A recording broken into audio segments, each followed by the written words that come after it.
You may begin.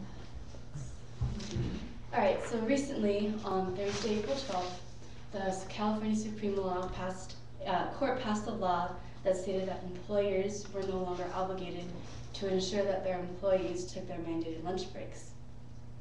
Now, the attorneys of the workers kind of had their concerns with this law. So for them, they stated that they felt that abuses were more widespread and often when the employers were no longer needed to monitor their workers, like to make sure that they weren't working on their lunch breaks. And by abuses, we mean that some employers take advantage of the workers who choose to work through their lunch breaks. And in some work settings, this kind of is unfair because for some jobs, there's a specific amount of work that needs to be completed through the day. And some workers try to either eat their lunch while they're working, but some people aren't allowed to do that, so they just choose to work straight through their breaks. Now, for the people who actually do take the privileges of their lunch breaks, they seem like they're either less dedicated or less hardworking, or they have less work ethic. Now, states have always had this mandated law about lunch breaks, but in 2001, California became one of the only states that had a penalty that for employees that violated this law. And the penalty was that for every half-hour break missed, that the employer must pay the worker an hour's worth of wage. Now, Brinker International is this huge company that owns many chains of restaurants. That includes Macaroni Grill and Chili's. And in 2004, workers of Macaroni Grill sued Brinker International from a class of about 60,000 ununionized and hourly wage workers because they claimed that their managers pressured them to skip their breaks under the circumstances that they were either understaffed or they just needed them to work more, and they did this by threatening to either cut their hours or change their hours. Now, the original case was filed about 9 years ago by Chili's workers who complained about missed breaks, and they claimed that this violated the California labor law. And eventually, after the case was argued, the court sided with Brinker International.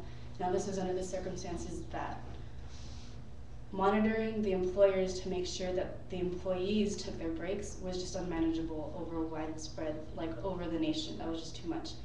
So, and they also stated that the responsibility to take their breaks was solely upon the workers themselves. So there was an associate, Catherine Werdegar, and she sided with the court because she stated that employers should release their workers during the half an hour that they're allowed to take a lunch break, but whatever they do with that time should be up to the workers, like whether they're working or whether they're actually going to take their break, it should be up to them. Now, this kind of brought up this thing called the rolling 5-hour rule, and this is something that the courts recently reinforced. Now, the rolling 5-hour rule states that a worker is entitled to an uninterrupted half-hour break for every 5 hours of consecutive work. But for the first break, it can't be taken any past the 5 hours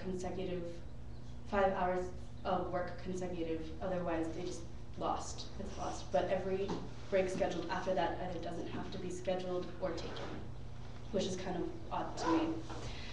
But Tracy Lawrence was the head attorney for the plaintiffs, or the ones that filed the lawsuit originally. And she felt that despite the court's ruling on this case, that there was some room for a class action certification on the meal claim.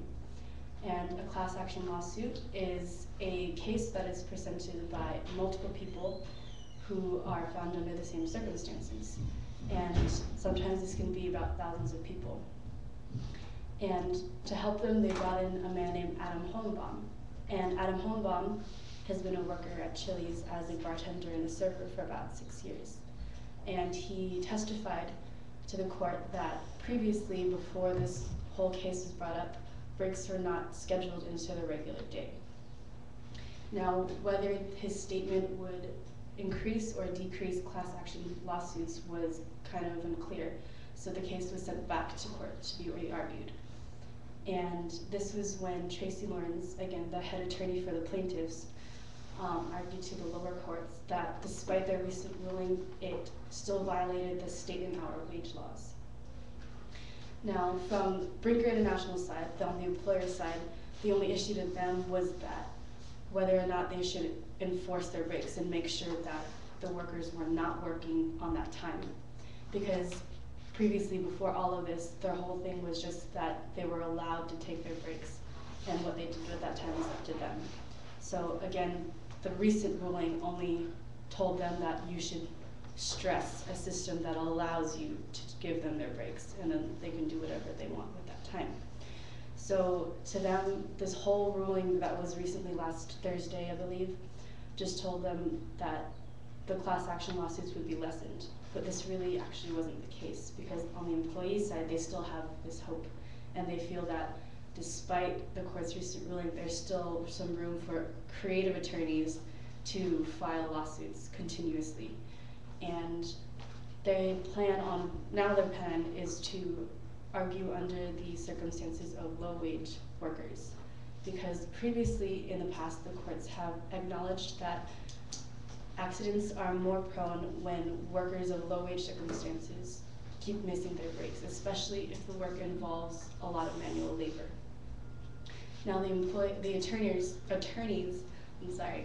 feel that the recent statement should have required steps toward providing breaks rather than just allowing breaks. So it seems like despite the recent ruling, there's this whole issue that's continuous around around breaks or no breaks, or enforcing that they don't work or it's okay that they do work. So I think this is something to take into consideration for us in the future when we're working. Would we rather have a law that says that we're not allowed to work during that break time, or have the freedom to work throughout that time? So that's pretty much it. Thank you, Maggie.